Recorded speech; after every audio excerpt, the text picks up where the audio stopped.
Greetings, ladies and gentlemen. Today is May 5th. We have our April's Players of the Month. And is Javier Baez back? Let's talk about it.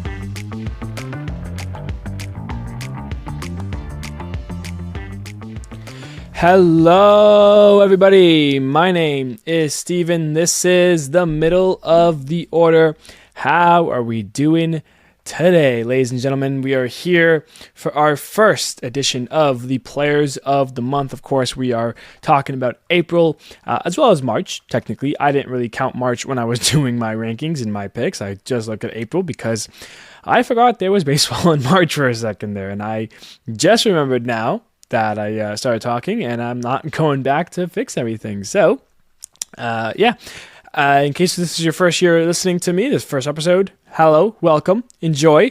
We're going to start with the AL as usual. We're going to go through the AL, NL, and MLB's picks, and then go on to our regular episode. So for the AL Players of the Month, again, this is just looking at April, not including the 4 to 6 games in March.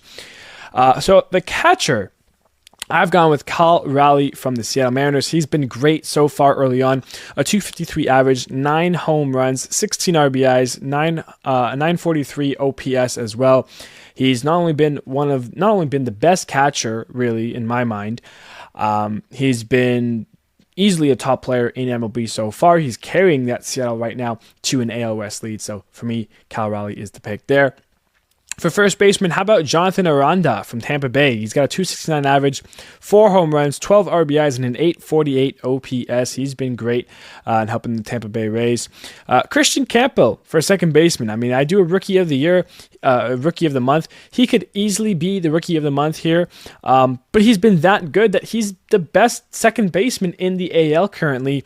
And in my opinion, it's not even close. He's had a fantastic start to the season, and unlike the other 14 teams, their second basemen haven't been keeping up to pace. 287 average for him, 3 home runs, 10 RBIs, and an 848 OPS, helping Boston stay close to New York. I mean, Campbell's been a huge piece there, and he's been a fun addition, I think, for the Red Sox offense. Speaking of fun additions to the Red Sox offense, how about Alex Bregman, who's been electric in his first month as a Red Sox? 350 average, 7 home runs, 24 RBIs. He's got a 1.089 OPS. He's been everything and more that Boston could have hoped for from their new everyday third baseman. And just a great addition there for the Red Sox. Moving on to shortstop, it hasn't been anything crazy, but he is still the best shortstop. It is Bobby Witt Jr., a 330 average, 2 home runs, 9 RBIs, and an 895 OPS. The power hasn't come just yet for Bobby, but he had that 20-game hitting streak. He's been getting on base a bunch, and that's why his OPS is still, nearly in the 900s, despite only having 2 home runs. And as the season goes on, I'm sure the power swing will come back from Bobby Witt, and expect big things from him. For the outfield, of course, Aaron Judge is going to be here. 415 average, 6 home runs, 21 RBIs, and a 1.159 OPS. This guy's got plenty of power. He's the guy, but still, to have a 415 average for Aaron Judge to be doing that kind of stuff is scary. It is scary for all of baseball. Joining him in the outfield, you got Zach McKinstry from the Tigers. What a start he's had, and what a start the Tigers have had in general. A 338 average for him, a home run, 13 RBIs, and a 909 OPS. And how about Cedric Mullins? 260 average, 4 home runs, 10 RBIs, and 880 OPS. I believe he's in a contract here, so could be an important step there for him, for Baltimore even, who, again, hasn't gone off to the greatest start. They're going to need their pitching to step it up or to go out and get some pitching. For the starting pitcher, I've chosen Max Fried. Of course, how dominant can you be in your first month with your new team? 5-0 record, a 0.82 ERA, 33 innings of work, and only 29 strikeouts. That is a huge month for Fried. And with no Cole this year, Fried stepped up in a big way. Of course, it is only 1 month, but if he can keep up that pace, the Yankees have nothing to worry about. For the rookie of the month for April in the AL side of things, of course, I mentioned Christian Campbell could have easily been this. But because I put him at second base, I'm going to give this honor to Jacob Wilson, who's been just as good for the A's here. A 330 average, 2 home runs, 13 RBIs, 797 OPS. Obviously playing in a weird environment, with the A's not having a proper home stadium. It can be challenging, but still, we saw this guy a little bit last year before getting hurt. He's come up and he's put bat to ball. He's been getting on base, and a really, fun addition and a good shortstop. Really, I'm excited to see, how he and the A's continue to go, because the A's right now are kind of rolling. And lastly here, my special /DH spot for the AL. I've put in Rafael Devers. In the month of March, really, when you think about it, his first couple of games, he was struggling. I think it was like 1 for 16, 1 for 20. He was really looking bad. And he's turned it on quite nicely. A 267 average, 5 home runs, 18 RBIs, and a 902 OPS. And I thought Devers deserved some respect. If people were thinking, oh yeah, Devers lost it, he didn't really lose it. He just, 2 weeks off, kind of to chill, and now he's back, and he's been hitting home runs. He's been helping the Red Sox, and you can see here off this list here which teams could be hot here. Of course, McKinstry, the Tigers, but how about Boston? Campbell, Bregman, and Devers, 3 players making it onto my April Player of the Month. So that goes to show you how good Boston's been, and what it could mean for them going forward here into 2025, into May here. So something to keep an eye on. As we move now to the NL for Players of the Month in April. For a catcher, despite being a backup catcher, he has been the best catcher, if not the second best catcher, with Cal Raleigh. Carson Kelly from the Cubs. And you're going to see some Cubs on this list here. You should have at least. Carson Kelly, a 368 average, 7 home runs, 22 RBIs, and a 1.320 OPS as the backup catcher. Remember, Miguel Amaya is kind of the Cubs' primary catcher, but Carson Kelly, the way he's been playing, you kind of have to start him daily now, because that is insane numbers from Carson Kelly, and he's only played in, I think, 20-ish games or so for the month of April. So Carson Kelly really putting it up and helping these Cubs out. For first baseman, Pete Alonso has been, one of those free agents that were just, he's been under the radar. People are like, he's not going to be that good. He has shut everyone up with the way he's been playing in April. A 358 average, 6 home runs, 24 RBIs, a 1.167 OPS. The Mets sure are happy to have him back, and because of how good he's been, the Mets are in such a great position right now in the NL East. Of course, it's still early in the year, but still a great start for Alonso and the Mets in general. For second baseman, how about Brendan Donovan? He's been one of the Cardinals' bright spots on the year early on here. A 337 average, 2 home runs, 14 RBIs, and an 877 OPS. He's been helping them out.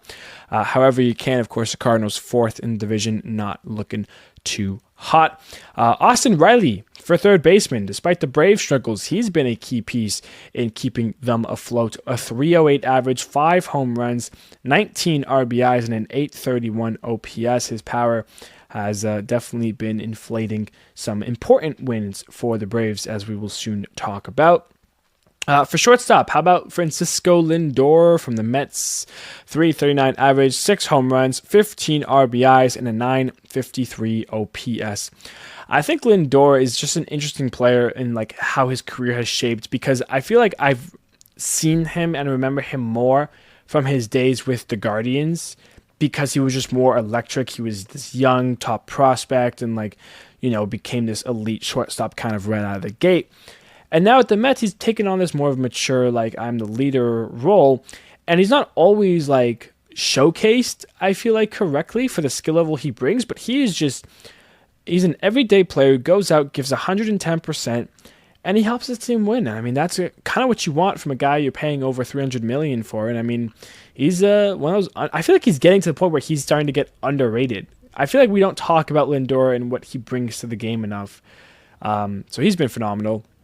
For the outfield, Teoscar Hernandez from the Dodgers has been great. A 330 average, 7 home runs, 24 RBIs, and a 964 OPS. It's why you bring him back from your World Series team last year into this year. Corbin Carroll, no more sophomore slump. He is back to what I thought he is and what the player he is. One of my favorite players in the league right now. A 289 average, 9 home runs. He got that power swing working this month. 22 RBIs and 990 OPS. He's been fantastic. And how about Fernando Tatis Jr.? A 323 average, 7 home runs, 15 RBIs, and a 981 OPS. The starting pitcher, you can't go wrong with Yoshinobu Yamamoto, who has only 1 earned run in the month of April, a 0.38 ERA, and yet somehow he is 2-2. How did that happen for the Dodgers where they've lost 2 of his starts when he's only given up 1 run? That's crazy to me. 24 innings pitched, 29 strikeouts. He's been everything. He's probably been the best pitcher in baseball this year thus far. And the Dodgers, of course, they need it, right? Because they're going to be struggling soon. Not. Come on. For Rookie of the Month, no NL rookies really jumped out, to the starts that they've been having. There's been some all right talent. But one guy that I kind of, saw the name and was like, yeah, he's kind of shown up in a couple of big spots and the big moments here. Javier Senhoja from the Miami Marlins, a 341 average. He's got his first big league home run, 7 RBIs, and an 807 OPS. I feel like he's had a really nice month to start the season here. So Javier Senhoja is the NL Rookie of the Month, in my opinion.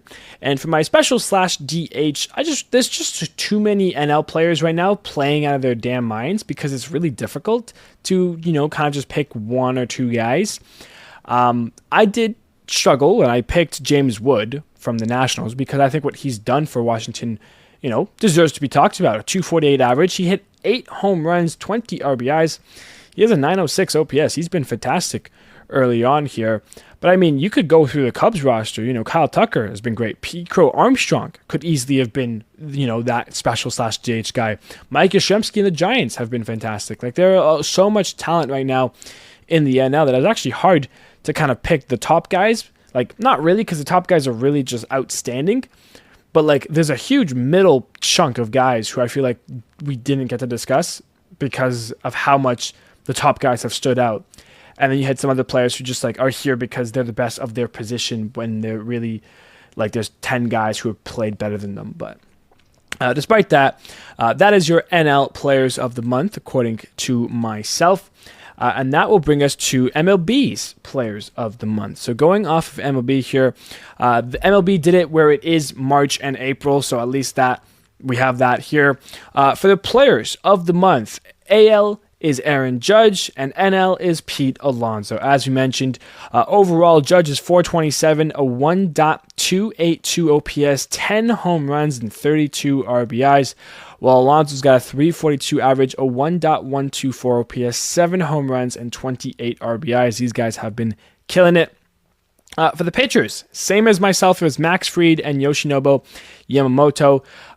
Throughout the full month, Fried is 37.2 innings pitched, 33 strikeouts, a 1.19 ERA, and a 207 batting average against, while Yamamoto's got 34 innings of work, 43 strikeouts, a 1.06 ERA, and a 190 batting average against. They've been fantastic.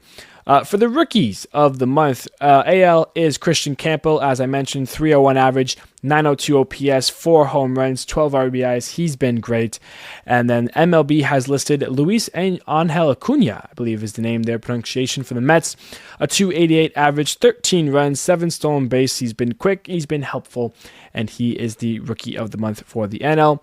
And then for the relievers of the month, Andres Munoz from the Seattle Mariners, 15 innings of work, 0 ERA, 19 strikeouts, and 11 saves. And for the NL side, you have Robert Suarez with 14 innings of work, a 0.64 ERA, 16 strikeouts, and 12 saves. Those guys have been dominant thus far in the year.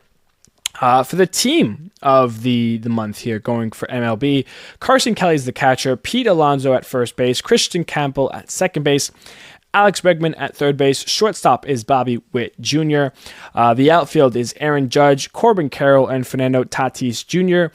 The DH, Pavin Smith. Must have missed him because he's probably had a fantastic month of April here if it's not Ohtani. The starting pitcher is Yoshinobu Yamamoto, and the relief pitcher is Andres Munoz. And that is all of our players of the month for the month of April. Those are the guys who've got off to hot starts early on here. Which players will be able to keep that going into May, and which players will rise up and take over? All of that will soon to be seen. But for now, let's get into the normal part of our episode and get into our series recap. Leading us off, we have the Rays and the Yankees. Paul Goldschmidt hits a 3-run home run. It's the only runs of this game, 3-0 New York. But here comes Tampa. Judge and Wells hit solo home runs in the second game, but the Rays score 2 runs in the 8th to tie it and take the lead. They win it 3-2. And in the rubber match, Cody Bellinger hits his 200th career home run.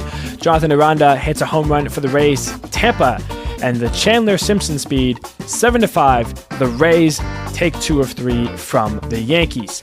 Twins and Red Sox. Alex Bregman hits his 8th home run of the year. The Red Sox score 5 runs in the last 2 innings, which make up the difference in this one as they beat the Twins 6-1. Cody Clemens hits a home run in Game 2. The Twins score 3 in the 6th to take a 4-3 victory.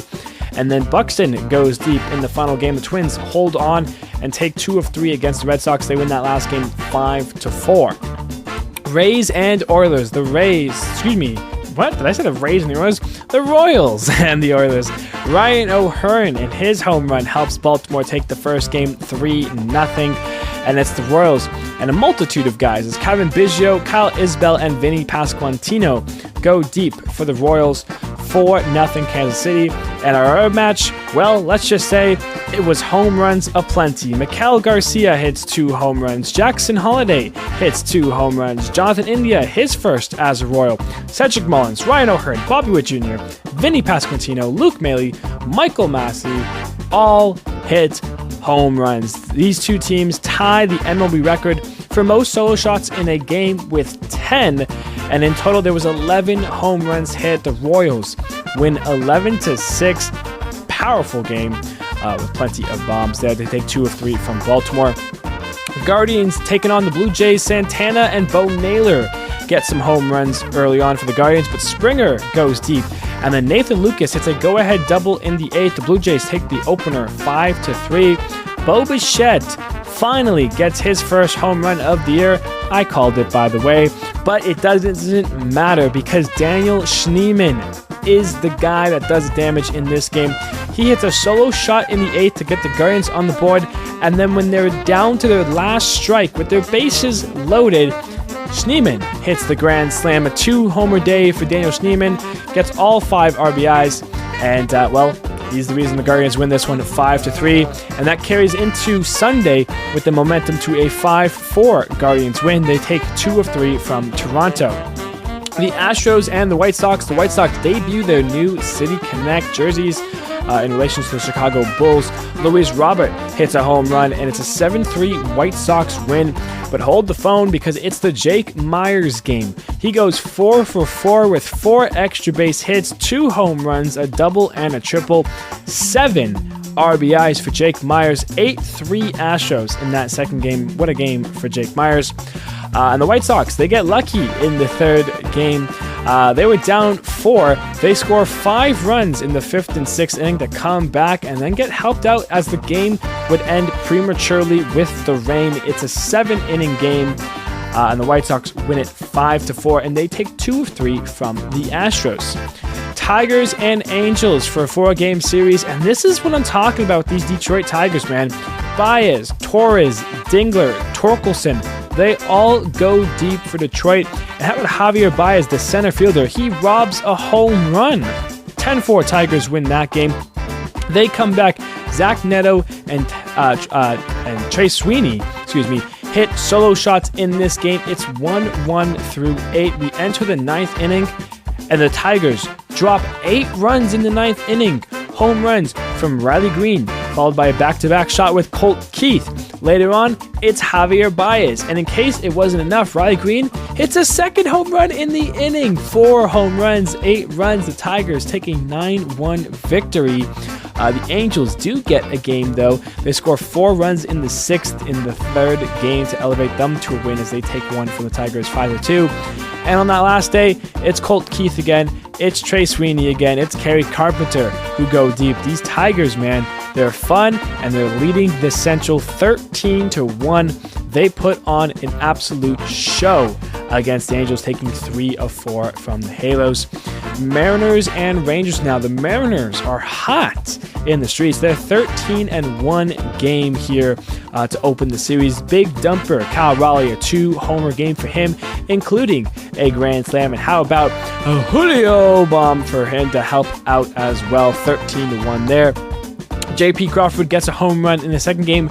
Rowdy Tellez in the top of the 9th, an RBI single. That's the difference in this one as Seattle takes a 2-1 victory. But Texas won't go away quietly. They score 6 runs in the 3rd inning. Jacob deGrom with a stellar start. The Rangers break the Mariners' 6-game winning streak, and they also end their 4-game losing streak with an 8-1 win, but Seattle takes 2 of 3 from the Rangers. A's and Marlins, and the A's with J.J. Bleday leading the way. He gets a home run in this one. And how about Hoagland? Making his MLB debut, he performs on the mound. 6-1 A's in the opener there. We've got a homer day here as Brent Rooker, J.J. Bleday go deep for the A's, as well as Urias. How about Kyle Stowers? He gets a home run to get the Marlins going. And then down to their last out, I believe, Kyle Stowers hits a walk-off grand slam in what was their debut of their new City Connects. An impressive walk-off grand slam for Stowers leads to a 9-6 Marlins win. And in the rubber match, it's tied up in the 9th, and it's Tyler Soderstrom who delivers an RBI single. The A's get the lead and the win in this one. 3-2 the final. They take 2 of 3 from the Marlins. D-backs and Phillies. The Phillies. Kyle Schwarber hits a home run in the 7th. That tied it. And then Kepler's home run in the 7th gets the lead. That's the difference in this one. 3-2 Phillies. In Game 2, Kepler goes deep again. And this time he's homering with JT Realmuto as the Phillies take a 7-2 victory. And in the final game, the D-backs led a big-time game. They were up 6 runs. Phillies, though, home runs from Bryce Harper, Weston Wilson, and Kyle Schwarber. They ended up tying things up in the 9th with 2 runs. We head to extras, but luckily for the D-backs, they're able to hold on. They score 3 runs in the 10th to the Phillies 1. 11-9 the final there. D-backs are able to avoid the sweep and win 1 game in Philadelphia. Dodgers and Braves. First game, it's Mookie Betts and Matt Olson that go deep for both sides. Both were solo shots, but the Dodgers get an extra run on the board. 2-1 LA in the opener. Ohtani and Freeman go deep in Game 2. That helps the Dodgers out as they take a 10-3 victory. And in the final match, it's Austin Riley who gets a 2-homer game. The Braves end the Dodgers' 7-game winning streak thanks to Riley. It's 4-3 Atlanta in that one. Nationals and Reds. It's 6-1 Reds in the first game. Hunter Green continues his dominance, and the Reds score 5 runs in the early first 3 innings of this one to get ahead and stay ahead. But the Nationals don't go away in this series because in the Game 2, they scored in 6 of the 9 innings, taking an 11-6 victory. And in the last game, despite Tyler Stevenson being able to hit his first home run of the year, Luis Garcia Jr. hits his 3rd home run, and that's the difference in this one. 4-1 Nationals. They take 2 of 3 from the Reds. Mets and Cardinals. Alonso and Nimmo go deep for the Mets. When Nimmo's right, this Mets team is scarier than they look. 9-3 Mets in that first game. We get rain on Saturday, which sets up a doubleheader on Sunday, and it is a St. Louis type of doubleheader. Wilson Contreras goes deep. The Cardinals score 4 runs in the 4th to take a 6-5 victory. And in the second game, Alec Burleson hits his first home run of the year. The Cardinals are able to do enough to take both games on Sunday. They win that one 5-4. and take 2 of 3 from the Mets in that series. Cubs and Brewers. Michael Busch hits a grand slam. And how about Pete Crow Armstrong? He gets a 2-homer day. He has been hot recently. It's all Cubs in the first game, 10-0. It's really all Cubs in the second game as well, as Pete Crow Armstrong does it again. And he's joined by Dansby Swanson and Kyle Tucker. The three of them go deep to a 6-2 victory. But the Brewers are able to hold on and avoid the sweep. They get 4 runs in the 6th inning in the third game. And that's all the offense in this game, as the Brewers win it 4-0, are able to shut out the Cubs after being outscored 16-2 in the first 2 games. They come back and get a win. Cubs, though, 2 of 3 from the Brewers. Padres and Pirates. The Padres sweep the Pirates 9-4, 2-1, and 4-0. Gavin Sheets gets a home run in Game 1. Machado gets a home run in Game 2. Elias Diaz gets a home run in Game 3. The Padres outscore them brutally 15-5, and it's a big win, a big sweep for San Diego. Lastly, here we have the Rockies and the Giants in a 4-game series. The Rockies get a win. About time. Scored 3 runs in the last 3 innings to complete the comeback, including Ryan McMahon hitting his 3rd home run of the year. That's a 4-3 Rockies win, but from that point on, it's a San Francisco series. 4-0 in that second game. Matt Chapman goes deep. Then 6-3 as Luis Matos hits a home run, as well as Matt Chapman, who hits a go-ahead grand slam for a 5-run 5th inning. That elevates the Giants to a 6-3 win. And then it's Willie Sunday as Willie Adames hits 2 homers in his first 2 home runs at Oracle Park as a Giant. That energy lifts the Giants to a 9-3 victory as San Francisco takes 3 of 4 from the Rockies. And that's your series recap. So let's dive on into the game of the weekend, or should I say games, because I had to choose 2. First and foremost, we're going to Baltimore, Kansas City, and the O's for that 3rd game. 10 total home runs. Top of the second, Miguel Garcia hits his 3rd home run of the season. That gets the game started 1-0. Very bottom of the second, Jackson Holliday hits his 3rd home run of the season, his first of this game. 1-1 tie game. Bottom third, Adley Rutschman, he gets a double, 2-1 Baltimore. Top 4, Drew Waters gets a 2 RBI single. Kansas City retakes the lead. And then in the bottom of the 4th, Jackson Holliday does it again. His first multi-homer game of his career, his 4th of the season. It's tied 3-3. Top 5, Jonathan India gets the lead back for Kansas City. Hits his 1st home run of the season, his first as a Royal for 3 Kansas City. Bottom 5th, Cedric Mullins hits his 7th home run of the season. Solo shot 4-4 there.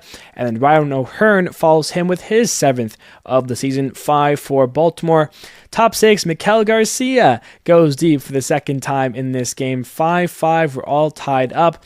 Top 7, Bobby Witt Jr. hits his 4th of the year to make it 6-5. Vinny Pasquantino hits his 6th home run of the season, makes it 7-5. Top 8, Luke Maile hits his 1st home run as a season, I believe his first as a Royal even. 8-5 Kansas City. And then a tag play, Bobby Witt Jr. doubles in a run. 9-5 Kansas City, a 4-run lead. Bottom of the 8th, Mountcastle gets an RBI single to make it 9-6. And then the top of the 9th, it wasn't a solo shot that would have broken the record, but it is a 2-run home run for Michael Massey, the only other home run in this game that was not a solo shot. His first of the season helps out the Royals to an 11-6 victory. A total of 11 home runs, 10 solo shots. What a game. That one was crazy. That's one of your games of the weekend here, but I'm also taking you to Miami for the A's and the Marlins here. For the 2nd game, the Marlins debut their City Connects, and it starts in the top of the 1st with Brent Rooker hitting his 9th home run of the season, 1-0 the A's. Top 2nd, JJ Bleday goes deep, his 2nd of the series, his 4th of the season, and it's 2-0. Then bottom of the 3rd, Kyle Stowers hits his 5th home run of the year. It's a 2-run shot, and we are tied tied up at 2. That brings us to the top of the 4th, where Luis Urias hits a 2-run home run. His 5th of the season makes it 4-2. Bottom of the 5th, Javier Senhoja, he gets an RBI double, making it 4-3. And then Xavier Edwards, a sac fly. We are tied at 4. Top 6, Nick Kurtz on a sac fly. That puts the A's up 1. Top 8, Gio Urshela gets an RBI double. The A's are in control. They're 6-4 heading into the bottom of the 9th. It's a hit by pitch or walk, however you want to put it. It was challenged on the field, and that scored a run. The bases are loaded, and it's Kyle Stowers hits his 2nd home run of the game. This one's a grand slam, his 6th of the season, and it's a walk-off grand slam winner. On Saturday, actually, it was a go-ahead grand slam Saturday as Daniel Schneemann, Kyle Stowers, and Matt Chapman, all 3 of them hit go-ahead grand slams. You had 2 in the 9th, one of which a walk-off, and then 1 in the 5th. Pretty crazy stuff on Saturday, but regardless, those 2 games are your games of the weekend. So, moving on here, because of the Players of the Month, it's already a longer episode. I do want to talk about one thing, though. I was kind of looking into it just a little bit. Javier Baez. I wanted to just talk about him quickly because he seems better. And I want to know if that's just kind of what we're seeing. Is it real? Is Javier Baez back? When I look at his baseball reference, I mean, his 2018 was just something phenomenal. The fact that he came second in MVP voting, I forget who came first that year. I'm just going to double check really quickly. Christian Yelich. Okay, never mind. Christian Yelich was dominant that year. I forgot about Yelich. But still, an all-star. He's a 2-time all-star, Silver Slug winner. He had 111 RBIs that year, 34 home runs. He's been fantastic for the Cubs. When you look at that 4-year span from 2018 to 2021, you take out COVID because, COVID was not the best year for Baez. He had almost 20 WAR in that 4-year span. He's been fantastic. He had 102 home runs. He had 105 doubles, 500 hits. Like, he was just something to be, reckoned with in that time period. Since signing with Detroit, he had a decent first year. And I say decent as someone who gets paid $5 million in a season, $10 million maybe, but he gets paid way more than that. Last 2 seasons have been really rough for him. He had 0.8 WAR in 2023, and he had a negative 1.1 WAR last year. So far in 2025, he has a 1.5 WAR. That's almost as high as his entire 3 years of Detroit before that. When you take a 2.4 from the first year, a 0.8, and then the negative 1.1, he's really close to that. He's delivered 29 hits. He's got 7 doubles, 3 home runs, 14 RBIs, and he's, an 829 OPS. It's his highest OPS since the half season he played with the Mets when he got traded back in 2021. That's really impressive, and it's his highest OPS since 2019 when he was an all-star with the Cubs. So he's been playing a really great brand of baseball. Is it because he got moved to center field? I don't know, but he's been playing some good defense out there. He robbed the home run this past week. So, there's some good stuff there. When you look at his baseball savant, the numbers don't really indicate the performance that he's had. Of course, because of how bad he had been in 2023 and 2024, so far, he has seen a lot of improvements in his batting average, expected batting average, his WOBA, his slugging percentage, all that stuff. But when you actually look at his percentile rankings, he still isn't anything that impressive. He's 14th percentile in hard hit percentage. He's 3rd percentile in chase percentage. He's 8th percentile in walk percentage. Like, he hasn't really been popping off with these great numbers, but his batting run value is much higher than it's been in previous years. It's at the 75th percentile. His fielding run value has gone up. It's at an 88th percentile. So overall, his value is pretty good right now, despite his batting. Most of his percentiles aren't that phenomenal. I mean, most of them are, 20th percentile, 16th percentile, like on the very lower end of things. But he's been playing really well.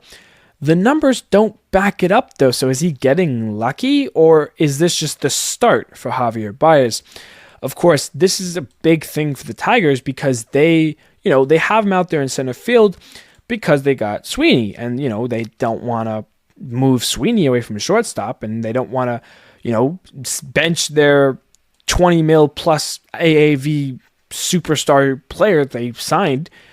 So he's been playing center field. He's been doing really well. And when you look at the Tigers lineup as a whole, I think part of the reason they're doing so well is obviously, pitching is a key element, but because Baez has been kind of himself. It's been as close to himself as Detroit has seen. So for that reason, I think Detroit is off to a better start. You've got McKinstry playing really well. Green's been playing great. Carpenter, Torres, Torkelson's been out of his mind. Like, realistically, the Tigers might be one of my sneaky favorites to win, the whole thing at this point. They are off to a fantastic start. And if these guys can keep it up, and if Baez can keep it up, I mean, we're looking at a Detroit Tigers team that could be very scary, but I want to see how his numbers continue to improve over the month here. If Javier Baez can be Javier Baez, the Tigers can really go here. And I mean, his numbers, as I mentioned, look good, but Savant says otherwise. So we have to see what exactly Baez is as the now center fielder for the Detroit Tigers. So that's just wanted to mention that a little bit briefly, but let's dive into our hot and colds and get through the rest of the episode here. For the hot and colds, Aaron Judge this week was great, of course. 10 for 19, 2 doubles, a triple, 3 home runs, 5 RBIs, 7 runs, 3 walks, and a 1.802 OPS. Yep, he's just that good and is probably going to win another MVP. Jake Myers had that huge game on Saturday, and because of that, he's hot this week. 9 for 16, a double, a triple, 2 home runs. Of course, all that comes in that Saturday game. 8 RBIs, 3 runs, 3 walks, and a 1.757 OPS. Freddie Freeman's hot, 9 for 18, 2 doubles, 2 home runs, 6 RBIs, 5 runs, 3 walks, and a 1.515 OPS. Willy Adames, 8 for 21, 2 doubles, 3 home runs, 4 RBIs, 6 runs, 4 walks, and a 1.385 OPS. And how about Tyrone Taylor from the Mets? 9 for 17, 2 doubles, a home run, 3 RBIs, 5 runs, and a 1.403 OPS. On the other side of things, you've got Christian Yelich, who's been cold, 1 for 20 with 10 strikeouts. Michael Conforto, 0 for 16 with 9 Ks. He's 0-4. Connor Norby, 2 for 20 with 9 Ks. Dylan Cruz, still struggling with the Nationals early on here, 1 for 21 with 10 strikeouts. And then Cameron Misner from the Rays, 2 for 19 with 7 strikeouts. Those are your cold players from the week. And that sets up now our injury updates. Not a huge list here, thankfully, but it is some important ones. Tommy Edman from the Dodgers on the 10-day IL with a right ankle inflammation. Otto Lopez from the Marlins on a 10-day IL with a sprained ankle. Shota Eminaga left his start the other day with a left hamstring strain. No move yet on the IL, but it is looking like it could be. And then the big one for me, Tristan Casas was diagnosed with a ruptured left patella tendon in one of the games this week against the Twins. He will be getting knee surgery and is unfortunately out for this season. This sucks. Really does suck. It sucks for Boston, who's been looking good. And it really sucks for Casas because in case you haven't watched the Red Sox documentary that they did in 2024, and that, it was an incredible series. I loved watching it. But one of the points obviously was Casas and his injury struggles and dealing with injuries. And he just seemed like he just wanted to be on the field and be playing with his team every day. And I think he wants that. I think the fans want that. And he's finally gotten that chance. He got healthy and was able to get through it. And now again, out for a season.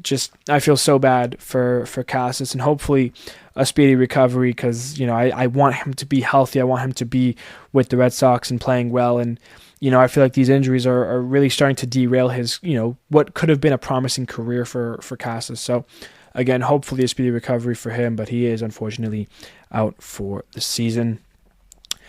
Moving on now, we have our outstanding performances. Dean Creamer, 7 innings pitched, 3 hits, no earned runs, a walk, and 2 Ks. Joe Ryan, 6 innings pitched, 4 hits, 1 earned run, 1 walk, and 8 Ks. Yoshinobu Yamamoto, 6 innings pitched, 1 hit, no earned runs, 2 walks, and 6 Ks from one of the best pitchers this year. Max Fried, 7 innings pitched, 1 hit, no earned runs, 2 walks, and 6 Ks. So look at that. The pitchers of the month for April showing up here. Gunnar Hoglund from the A's in his MLB debut. 6 innings pitched, 6 hits, an earned run, no walks, and 7 Ks. How about that? Hunter Green's been dominant. 6 innings pitched, 2 hits, an earned run, 2 walks, and 12 strikeouts for him. Ben Brown, 6 innings pitched, 4 hits, no earned runs, no walks, and 4 Ks. Brian Wu, 6 1/3 innings pitched, only a hit, no earned runs, no walks, and 8 Ks. Tarek Skubal, 6 innings pitched, 4 hits, an earned run, no walks, and 8 Ks.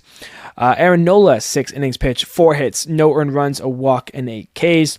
Robbie Ray, 7 innings pitched, 2 hits, no earned runs, 2 walks, and 8 Ks. Kevin Gausman, 6 innings pitched, 1 hit, no earned runs, a walk, and 9 strikeouts for him. Freddie Peralta, 6 innings pitched, 4 hits, no earned runs, a walk, and 7 Ks. And how about Lance McCullers Jr.? He is back. 3 2/3 innings pitched, 3 hits, no earned runs, 3 walks, and 4 Ks. Obviously not that outstanding, but it was his first game back since the 2022 World Series. And for that, he gets an outstanding performance mention because it's so good to have him back and playing baseball. So yeah, those are your outstanding performances. And that now brings us to our standings check. Taking a look at the divisions. AL East, the Yankees still atop 19-15. Boston in second at 18-18. They're 2 games back of the Yankees. Tampa and Blue Jays 16-18. They're both 3 games back. And Baltimore at 13-20, 5.5 back. From the Central, the Tigers 7-3 in their last 10. They're 22-13 on the year. A game and a half back up on the Guardians, who are 20-14. The Royals are 3 games back. They're at 19-16. They're 8-2 in their last 10. One of the hotter teams in baseball. The Twins 15-20 are 7 games back, and the White Sox 10-24, 11.5 back there. The AL West, Seattle is at 20-13. They're first in the division, 8-2 in their last 10. And the A's are in second at 19-16. They're 2 games back on Seattle. And a spoiler alert, they play each other this week. Houston in third at 17-16. They're 3 games back. Texas in fourth, 17-18. They're 4 games back. And the Angels in last, they're 2-8 in their last 10 and have struggled. They're 13-27 games back of Seattle. The Mets are still in first in the East. They're at 22-13. Philly, 2.5 back. They're 19-15. Nationals still holding on to that third spot, 16-19. They're 6 games back, as well as the Braves, who are 6 games back, but they're at 15-18. So 2 less games played than the Nationals, 1 win, 1 loss, which is why they're still fourth. And the Miami, of course, fifth. They're 8 games back. They're 13-20. In the NL Central, it's still the Cubs leading the way. They have the biggest gap right now with 3-game lead over the Reds. Cubs are 21-14, while the Reds are 18-17. The Brewers, the reverse, are 17-18 and 4 games back of the Cubs.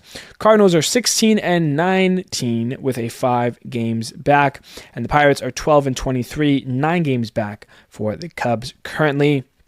And in the NL West, things are back to normal with the Dodgers being on top, but it's only by half a game. The Dodgers 23-11, Padres 22-11, half a game back there. Giants, a game and a half back, are in third.